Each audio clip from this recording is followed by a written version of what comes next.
To Z বলতে ইমোর মধ্যে যে সব ইম্পর্টেন্ট সেটিং আপনাকে জানতে হবে, আপনার জন্য জানা অনেক বেশি ইম্পর্টেন্ট, সেই সেটিং গুলো আমি আজকে আপনাদেরকে দেখাবো।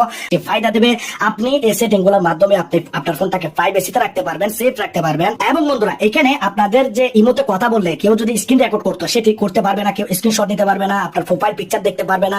আপনি চাইলে আপনার পুরো প্রোফাইলটাকে বন্ধুরা এখানে লক করে দিতে পারেন, আপনি চাইলে ইমোর মধ্যে পাসওয়ার্ড সেট করে দিতে পারেন, আপনি ছাড়া আপনার ইমোটাকে কেউ ওপেন করতে পারবে না। হ্যাকার যদি চায় বন্ধুরা আপনাদের ফোনকে হ্যাক করার জন্য কোনোভাবে হ্যাক করতে পারবে না। আরো আরো আরো ফিউচার বন্ধুরা, এখানে এমন এমন কিছু অসাধারণ সেটিং রয়েছে, আমি তো জাস্ট এখানে ট্রেলার দেখিয়েছি। এখানে এতগুলো সেটিং আছে, আমি আপনাদেরকে বলে বোঝাতে পারবো না। আপনারা অনেক বেশি খুশি হবেন যদি আপনার ফোনে ইমো থাকে। তো বেশি আপডেট নিয়ে নেবো। আপডেট বন্ধুরা আমরা কিভাবে দেয় জানি, প্লে স্টোরে যাবো, প্লে স্টোর থেকে আমরা আপডেট করে নেব। এখন আপনারা কি করবেন, আপনাদের ফোনের মধ্যে আপনারা চাইলে প্রোফাইল পিকচারে যেতে পারেন, বা আপনারা চাইলে এখানে কর্নারে প্লাস আইকনেও যেতে পারেন। তো আমি প্লাস আইকনের মধ্যে এখানে ক্লিক করে দিলাম, এখানে আমি মোরে ক্লিক করব। আপনারাও ঠিক সেম ভাবে মোরে ক্লিক করে দেবেন।